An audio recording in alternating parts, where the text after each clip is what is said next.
सौतेली माँ। एक दिन एक आदमी ने अपनी पत्नी को अपने बगैर खाना खाने से मना किया ताकि कहीं ऐसा न हो कि वह बकरी बन जाए। इसके जवाब में उसकी पत्नी ने भी उससे यही कहा कि वह भी उसके बिना खाना नहीं खाएगा ताकि वह कहीं चीता न बन जाए।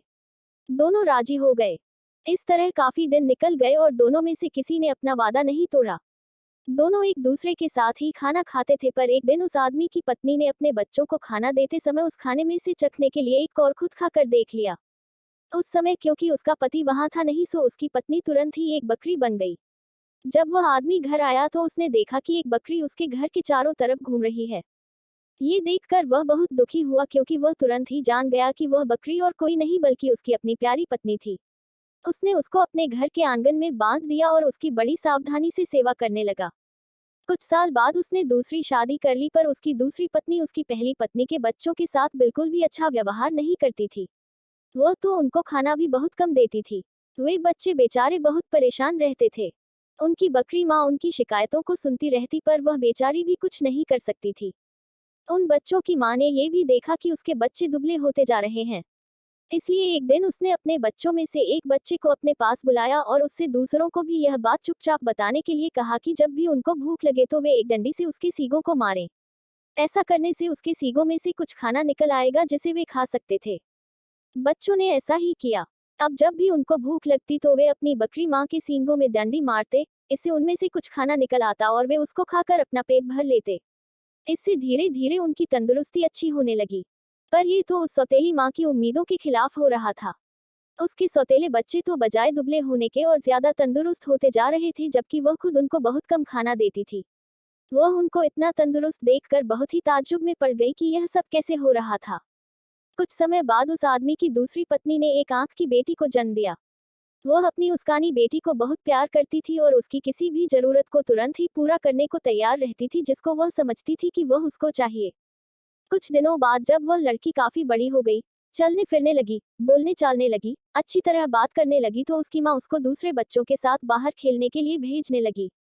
उसने उसको ये भी कहा कि वह अपने बड़े भाई बहनों पर निगाह रखे कि वे कब और कैसे खाते पीते हैं। लड़की ने कहा, ठीक है। वह लड़की उनके साथ सारे दिन रही और उसने वह सब कुछ देखा जो उनके साथ हुआ। ये सुनकर कि बकरी उसके सौतेले बच्चों को खाना दे रही थी, वह दूसरी पत्नी बहुत गुस्सा हुई। उसने तय कर लिया कि वह उस बकरी को जल्दी से जल्दी मरवा देगी। एक दिन उसने बहाना किया कि वह बहुत बीमार है और अपने इलाज के लिए एक हकीम को बुलवाया। उसने उस हकीम को रिश्वत दी और कहा कि वह उसके लिए दवा के तौर पर बकरी का मांस खाने के लिए बताए। उस हकीम ने ऐसा ही किया। आदमी अपनी पत्नी की बीमारी के लिए बहुत चिंतित था और हालांकि वह बकरी को बिल्कुल मारना नहीं चाहता था, फिर भी वह अपनी दूसरी पत्नी को ठीक करने के लिए उस बकरी को मारने को लिए तैयार हो गया। पर यह सुनकर उसकी पहली पत्नी के छोटे छोटे बच्चे बहुत रोए। वे बहुत दुखी होकर अपनी बकरी माँ के पास गए और उसको जाकर सब बताया। उनकी माँ ने कहा, मेरे प्यारे बच्चों, रो नहीं। जो जिंदगी मैं जी रही हूँ ऐसी जिंदगी से तो मर जाना अच्छा है। रो नहीं। मुझे तुम्हारे खाने को लेकर कोई दुख नहीं है, क्योंकि अगर तुम मेरा कहा करोगे तो खाना तो तुमको उसके बाद भी मिलता रहेगा। मेरे मरने के बाद तुम लोग मेरी हड्डियां इकट्ठी कर लेना और उनको किसी ऐसी जगह दबा देना जहां उनको कोई ढूंढ न सके। फिर जब भी तुमको भूख लगे तो तुम वहां आ जाना, तुमको वहां खाना मिल जाएगा। उस बकरी ने उनको ये सलाह बड़े समय से दे दी थी, क्योंकि जैसे ही उसने अपनी बात खत्म की और उसके बच्चे वहां से गए कि तभी एक कसाई अपना बड़ा सा चाकू लेकर वहां आ पहुंचा और उसने उस बकरी को मार दिया। उस बकरी के शरीर को टुकड़ों में काट कर पका दिया गया। आदमी की पत्नी ने उस बकरी के मांस को खाया, पर बच्चों को केवल हड्डियां ही मिली। बच्चों ने उन हड्डियों का वही किया जो उनकी बकरी माँ ने उनसे करने के लिए कहा था। उन्होंने उसकी हड्डियां एक ऐसी जगह दबा दी जहां उन्हें कोई ढूंढ नहीं सकता था।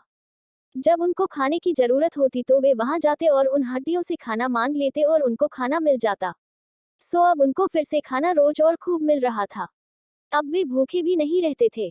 उनकी तंदुरुस्ती फिर से ठीक होती जा रही थी। उस बकरी के मर जाने के कुछ समय बाद उस आदमी की पहली पत्नी की एक बेटी पानी के नाले में अपना चेहरा धो रही थी कि उसकी नाक की नोक खुल गई और पानी में गिर गई। एक मछली पानी के साथ साथ उसको भी निगल गई। अब हुआ ये कि एक मछुआरे ने वह मछली पकड़ ली और राजा के रसोइये को बेच दी। रसोइये ने जब उस मछली को पकाने के लिए काटा तो उसको ये देखकर बड़ा आश्चर्य हुआ कि उसके अंदर तो नाक की एक नोक थी। वह उसको लेकर राजा के पास गया तो राजा को भी उसमें रुचि हो गई।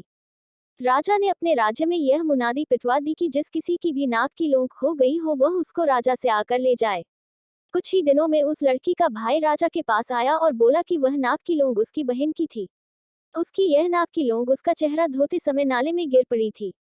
राजा ने उस लड़की को बुलाया तो वह उसकी सुंदरता और अच्छा व्यवहार देखकर इतना प्रभावित हुआ कि उसने उससे शादी कर ली और उसके परिवार की भी खूब सहायता की।